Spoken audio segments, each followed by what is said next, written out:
Our Smarty company analysis. My name is Tristan Turlington. And my name is Cy Nielsen. Perfect.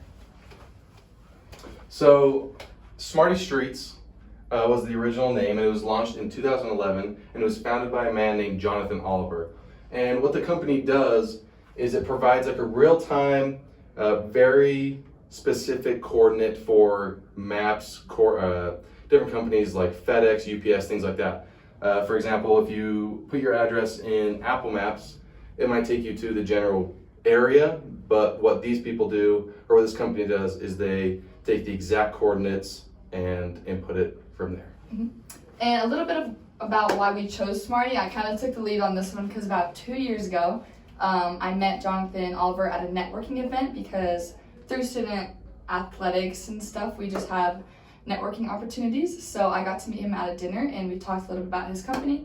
And I thought he was a really cool person, just like very creative and innovative. And Smarty is on both of the back walls of softball and baseball, which we participated at BYU.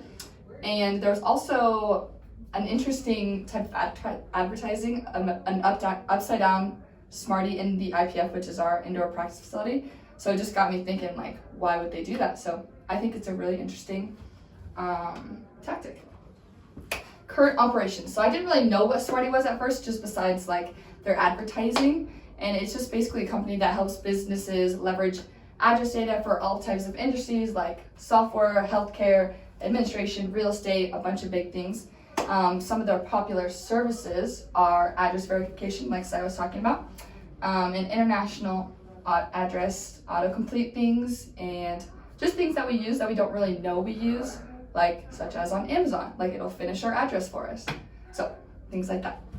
Very interesting. Mm-hmm. Some of the history behind the company. It was founded in 2011, like I said, and when we were talking to Jonathan, he said that he was trying to come up with a name and he didn't really know what to do, kind of like when a lot of us try to start our own company. Yeah. That's one of the hardest things to do, is come up with a name. So he was coming up with all these names. He wanted to call it qualified address, which is not a great idea, to be honest with you. Name.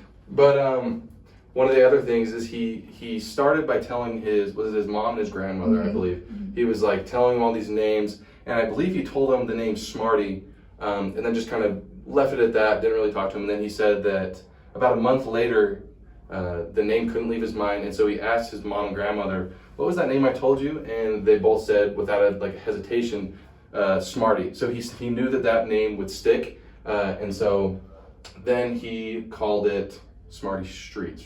Mm-hmm. At the time. So then in 2012, the industry was introduced to an unlimited plan for address verification. Then in 2020, that's when the developing started for global coverage. They developed a new office, which is the one down by the freeway in Orem. They released 3 more location data services, which is US rooftop, geocoding, and US address. And then, like Tristan said, then they did the autocomplete with your addresses on Amazon. Mm-hmm. And now they changed their name to Smarty. They ditched Smarty Streets just for a more simple, easy to remember name with a wider range of location data services offering, and even more of the works. The streets part of Smarty Streets, like I said, is no longer part of the name. Strictly for, he wanted to clean up the logo, clean up everything else, nothing really constructive. This was the old logo. Oh yeah, this is the old logo. Surely in here somewhere I put the actual logo. Okay, a little bit about the culture. This is Jonathan Oliver, the CEO, and I put another picture. This is Millie Parsons, Associate Chief of Staff, which we also got to interview, and she was really nice. So at first, when we first entered the building, like you could tell, like it was very open and like creative and things. Like as soon as you walk in, there's a slide, and it's very inviting and open. Jonathan, as soon as he walked us into the building, he was very nice and got to talking with us right away. We walked upstairs and there was a ball pit, and at first I was really confused, like, what is this? And he was like, oh, this is just like for employees if they get too sick of their job and they want to come mess around in the ball pit. So I had the opportunity and I just fell in the ball pit, and he was like, yeah, it's really fun.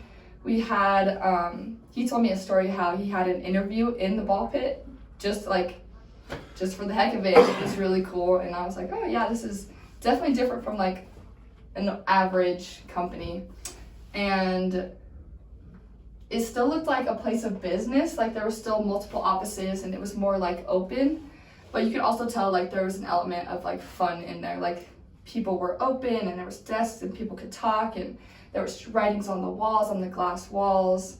So I just think that they value having fun as much as hard work, and I could like instantly tell that as we walked into the office. And I think that's an important thing in their culture and workplace, because not all companies have this fun aspect. And then we get into a little bit of the values, which I asked him about in our interview. He said their first value was outwardness, which is seeing the humanity of others and considering their needs and objectives and challenges as they go about their work. So they're trying to conform to everybody to make sure everybody's included.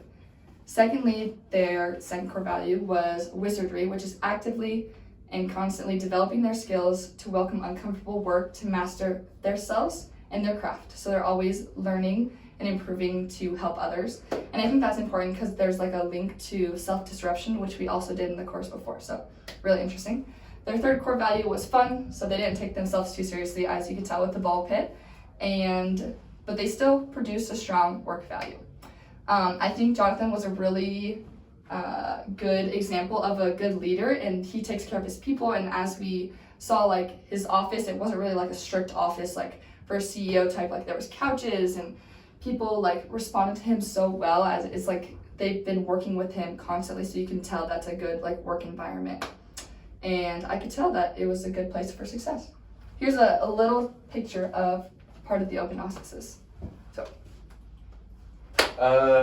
continued on that slide, kind of what Tristan said about Jonathan being a good leader. It seemed like they were working more with him instead of for him. I don't know if you got that, but it seemed definitely more like a family than a work environment, if that makes sense. The opportunities they presented were both for personal growth and the company growth. They did a lot of training, a lot of different certifying. It seemed like they really valued about growing their people and not size, if that makes any sense. So more like growing their knowledge rather than hiring as many people to grow as fast as possible. Which leads me to my next slide, hiring. One of the things that he valued, or he said he valued when he talked to us, was he really looks for almost like maxing every person's potential rather than maxing the company's size, if that makes sense. So he started with him and 3 employees, and now they're up to 200-300 around there. And it was very, very exponential, but not super steep. And I really value that because the consistency of valuing your employees definitely builds the family in the business a lot more. This is Brett, the director of product management, and Lacey Hill.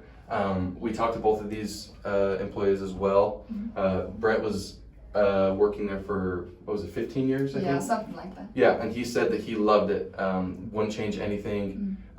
And when we interviewed Jonathan, he told us all these values, all these things about the company.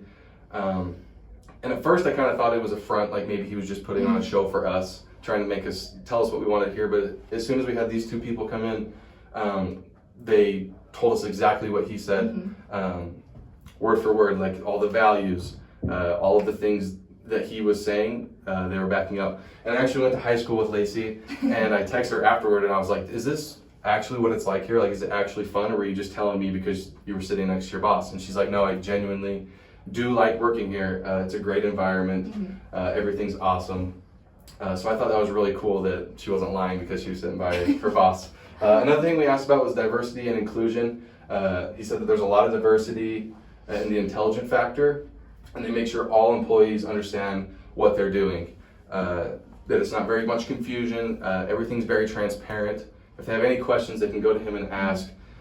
It's almost like more your parent asking a question rather than some big, scary boss. He was very easy to talk to. And if I worked there, I wouldn't be intimidated to asking questions, I guess you could say. And the other thing that Brett talked about was work-life balance. He said that they're very willing to let you kind of do what you want. If you have something going on at home that you need to leave work early, you can, like, it's not a strict 9 to 5. I thought that was very interesting. He said that if your kid is sick, you can go home and kind of help them out, and the company's very understanding. So I like that part about it. Right, now we've got uniqueness. So as you can tell, Smarty is a unique blend of serious and fun. So they do their cutting edge processes, but they also like to make sure that their employees are taken care of. And Smarty's a leader in their field, no doubt, and nobody can seem to match that, but they still value their employees and they're still trying to get better. And I think that's really important to their uniqueness. And these are some of their meetings, just meeting spaces. Like, they have couches, it's very like fun and open. It seems that they just want to keep learning. So I think that's really cool.